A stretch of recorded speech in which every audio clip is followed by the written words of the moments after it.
Are you ready to get started? Yeah, sure. Let's do it. Okay, well, let's start with welcome to DaBelly. Opportunity to talk to you. I'm really happy with that.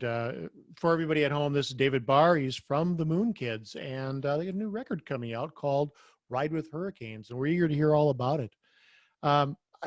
Let's talk about the record. Tell me about putting it together. Yeah, this one was different than previous stuff we've done in the sense that normally I would write the songs by myself and then bring them to the band. This one was a bit more organic, where it was actually 5 guys in a rehearsal room, you know, jamming and it coming together. So very organic in that sense. And it was like, it wasn't intended to be an EP, but it just kind of fell that way. And then the title, Ride with the Hurricanes, was because the second line in one of the tracks is, we used to ride with the hurricanes. And when I left Scotland in September, I ended up going through a hurricane in Mexico and put in a hurricane shelter for 3 days. I have to admire that determination of going through the hurricane. I mean, obviously it wasn't planned. You didn't see it in the weather forecast and decided to catch a flight. You ended up coming through Mexico on your way to America. You wanted to spend a little time on the West Coast and sort of help with your writing, influence your writing. And then there you are, you're stuck in the middle of a disaster. Absolutely. But I got through it, and that's the main thing. Well, that is the main thing. Yeah. So you spent your 14 days in Mexico and you came to Southern California, spent some time writing and so on. As I understand it, that was your first trip to Southern California. What was your impression? It wasn't actually. We've performed in Los Angeles before. So I've been previously. I love it, obviously. I'm Scottish, so I love the sunshine. I'm not used to that. But yeah, I was in Santa Barbara for 3 months and really enjoyed it. Met some cool people. Again, like you say, it's influenced a lot of my writing and so on. And then I did another 3 months in Mexico. Then I was in Costa Rica. Now I'm back in Santa Barbara again. So I'm getting myself around. I've spent a little time in Scotland myself, and I can appreciate you saying the sunshine, because it was rather cloudy when we were there and cold and rainy and typical Scottish weather. It was fun. Yeah. It. And the funny thing is, when it is sunny in Scotland, it's beautiful. It's like a beautiful country, but you just don't get the sunshine very often. So you came up with 5 tracks for this EP. Talk about having the chance to record them. I'm gathering you recorded them back in Scotland. Yeah, we did. We recorded them on the Scottish borders. It's like the guy we recorded with, Stephen Watkins. He's got a space in an old church, and the church has been converted into a studio. So really cool with the natural reverbs and stuff like that.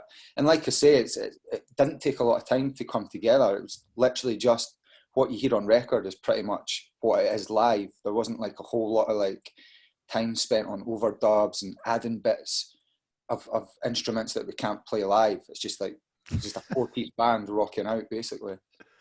Well, you mentioned the word organic earlier in the interview, and that's very much how the music sounds to me. It's got an honesty to it that you're playing it for the song, not necessarily for the perfection of the song. And that honest feel of it certainly it adds so much credibility to any music when you take that approach. Yeah.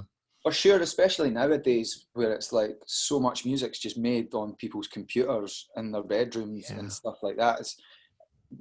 I like to do it the old school way, you know what I mean? Getting together and actually like living the songs, if that makes sense. So, yeah. Yeah, no, I absolutely get it.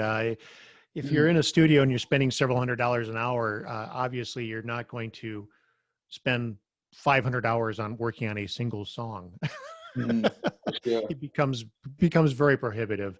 And that opportunity to work at home on your computer, you can certainly fine tune everything in the world. It's a very interesting approach. So the songs are pretty diverse as far as their content, as far as their subject matter. Yeah. How did you come to grips with all that? What drove you in those directions? Well, each song is very different. And like I say, like for instance, Enemy is a pretty aggressive tune. It's probably the most aggressive thing I've ever written, but it came out in the rehearsal room and the lyrics fit the feel of the song, really. Touch of Venice was me singing about like my first time I saw Venice Beach years ago and just thought the place was so cool. It's just like seeing Venice through a Scottish man's eyes for the first time. Sure. So that came about that. But like I say about living the songs, each one of them is very much about like my experiences and things I've went through and stuff like that. They are pretty personal in that sense. Peaches and Cream was about like me leaving to come and to California and be in the sunshine and stuff like that. Like, things might not be great just now, but I've got visions of beaches with peaches and cream, that kind of thing. So it's a pretty optimistic, hopeful record altogether. Much of your music you've done over the years has been, it's held that optimistic tone. And that of course is great. It gives such a happy feel to the music itself. Can you contrast this album, this EP, with your last? It's been 4 or 5 years since your first record came out. Sure. Kind of contrast the differences that you feel, the changes that have occurred. Absolutely. So like the first EP was very much all written on acoustic guitar in my bedroom. I wanted to write the perfect pop song, like There She Goes by the Laz. It was all like perfectly structured, nice, again, optimistic and uplifting songs. So that came about that way. This one was just a little bit more, rock, it's more of a rock record than the first one. The other one was maybe a bit more poppy. I was a bit younger. And this one's got, I'd say, a lot more attitude than the first EP. But again, it's like they're very different sounding records, but they still sound like us. It's still my voice on all the songs.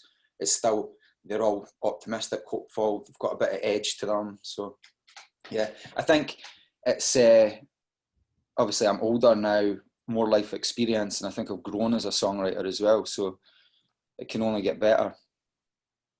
The record sounds great. The 3 videos, well, you have at least 3 out. A little bit of an aggressive tone to them, and I like the way they're done. It's a well done group of videos. Talk about putting the videos together, how you selected the songs. Yeah, so Enemy, as soon as we came up with that one, we knew we wanted a video for it, because it was like saying, like, people who maybe class us as being a wee bit poppy or whatever, it was like the complete opposite. It was a real angry tune. It was like, I want to make this a single, and I don't think it's like a commercial mainstream sounding tune, but I wanted to put it out because I wanted people to see that there is that side of us as well. And then the videos for Cold Storm Cinema, the newest one, the guys actually shot their part in Scotland, and I shot mine in California. So the sort of like idea behind it was I was watching my own life, my own environment back from a distance, which fits the idea of the song Cold Storm Cinema. So yeah. It's just a very cool approach to it. Are you looking forward to having the opportunity to get out and actually play these songs live? Things are opening up a bit. And absolutely, man. I mean, that's like over a year now since I've performed. And we were just getting into a real good groove with it as well. Like, I was starting to feel I was enjoying performing. Like, I don't know, it was like in the early days, sometimes when I first started gigging, it was like the nerves are there or whatever. But now it's just like, I just want to get on and do my thing. Just so much more confident. So yeah, it's going to be great. And being able to perform these tunes that nobody's like heard live before will be really exciting for us. So yeah. Do you have any shows set for the end of the year? Or are you looking toward? We've got a couple of things set up, yeah. We've not announced them yet, but there's a couple of things set up back home. And obviously I'm hoping to sort some things out over this neck of the woods as well. So yeah. That's perfect. That's all the questions I got today. Is there anything I missed? Is there anything else you want to talk about? No, that's great. Just if everyone can go on and follow our Instagram. Hit the socials. YouTube, get the socials, man. Yeah. All right. Well, I thank you for your time today, David. Absolutely. Thanks for having me, mate. Looking forward to you guys coming to America. I want to see you. Nice one. Catch you later, mate. Late. Bye.